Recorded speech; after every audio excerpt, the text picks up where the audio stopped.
Hi everyone, this is Mr Neel Raithatha, also known as the Wax Whisperer. Thank you for tuning into my latest video. The patient in this procedure attended with occluding dead skin, so keratin in the right ear. They are a hearing aid wearer, and because of the occluding dead skin, the hearing aid was whistling, so it's what we call acoustic feedback. So the sound that we amplify into the ear via the hearing aid, it reflects back out of the ear canal because of the dead skin, or if it is wax, in that instance it would be the same case. This leakage of amplified sound re-enters the hearing aid microphone, so the hearing aid re-amplifies the same sound. That same sound gets amplified back into the ear canal, reflects back out of the ear canal because of the dead skin or earwax, and the hearing aid re-amplifies that already amplified sound, and you can see where we're going. You get a vicious cycle, and that's called a feedback loop, and the hearing aid starts to whistle. So we've removed the main occlusion, the main body of dead skin from the ear canal, and with dead skin you'll often get a reflection. So skin is a bit glossy, it's a bit firmer, harder, crustier in texture than earwax. Sometimes you can mistake earwax for dead keratin skin, but when you perform the procedure enough, you're able to tell the difference, not only by the colour but also by the texture. So this residual dead skin, it's actually on the eardrum, and you can see this white patches. Now, it could be one of two things. The patient did advise they were using some cotton buds. I don't think it's cotton bud fibres myself. I think it's a bit of fungal spores, so a bit of otomycosis. Otomycosis, sometimes you get black fungal spores like spots, or you get white fibres, a bit like spider's web or cotton wool fibres. So I've just attached a fine end gauge, and we can see half the eardrum already. And what's interesting with this patient's eardrum and the dead skin, he's actually got two layers of dead skin. So the one that I'm removing now is the most outer layer, the thickest layer, and it's a bit darker in colours. That's an older layer of skin, and underneath it you've got a fresher layer of dead skin that's also beginning to shed. And the outer layer of dead skin, it's also coating the entire ear canal.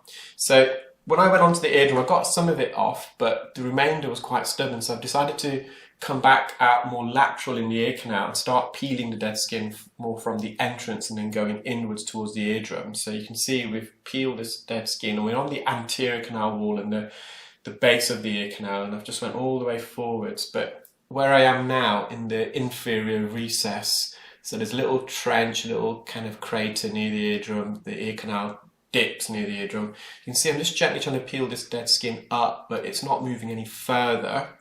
So in a moment you're going to see I'm going to come back out. You can see the view we're getting here. We've got a really good close-up. And I'm now going to go to the posterior canal wall. So you can see you've got a layer of dead skin here that I've semi-peeled. And just gently with the fine end, I'm just going to go towards the eardrum.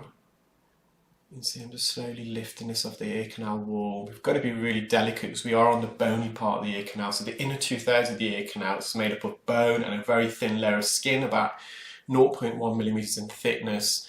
There's no cartilage or fatty tissue there, so it's very sensitive. If we make contact with the bony part of the ear canal, the patient will make you aware. They will kind of either express a bit of pain through kind of either moving away with the head or physically making a noise of pain or distress.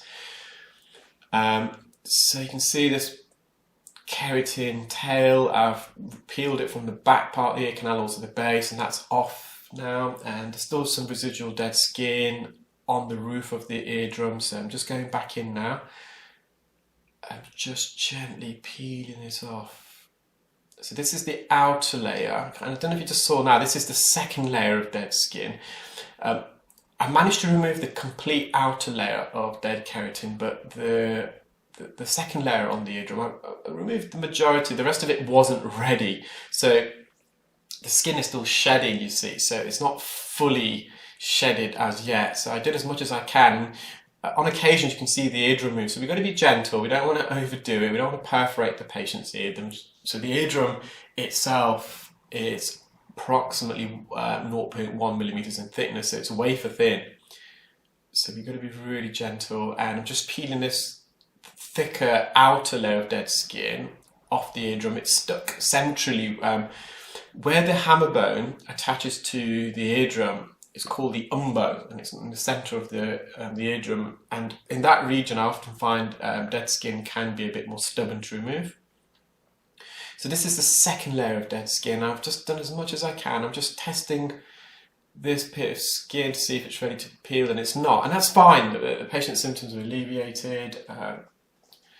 Don't want to cause unnecessary trauma. Although I felt really comfortable going into the ear, the patient's very steady. I might actually have one more go, I'm not sure, we'll see. So I've just taken the fine end gauge off the standard Zollner suction probe, and I'm just back near the entrance of the ear canal, just peeling back some layers of dead skin here.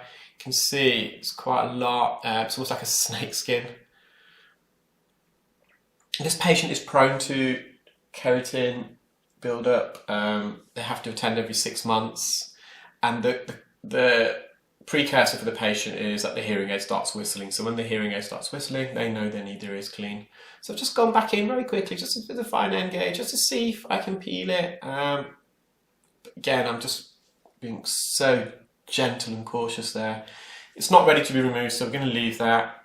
There's a bit of keratin on the posterior canal walls of the back part of the ear canal near the entrance. So I'm just trying to get as much dead keratin out of the ear canal as safely as possible. We can never get every little last speck of skin. Will be there forever, number one, and two, we might cause the patient some injury, which we don't want to do.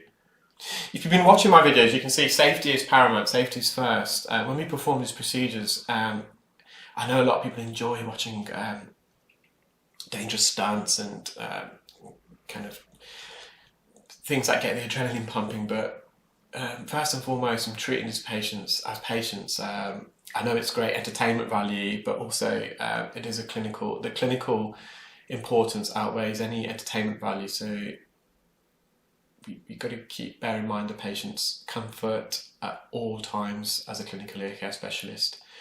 So just another layer of dead skin, just up the front part of the ear canal. So I'm really pleased with that. I have asked the patient to use some ear calm acetic acid spray and to monitor. And the patient's got an appointment with the GP, I think, in a week anyway. So just ask the patient to look in, just in case of any fungal infection, otomycosis. Remember that outer layer of dead skin that I originally peeled, it had some white fibres. I don't believe it was cotton wool fibres. I think it was a bit more fungal. So acetic acid can work well with that. If not, the GP can prescribe some canesten ear drops. This is antifungal drops. I hope you enjoyed that video, guys, and you're all having a great evening.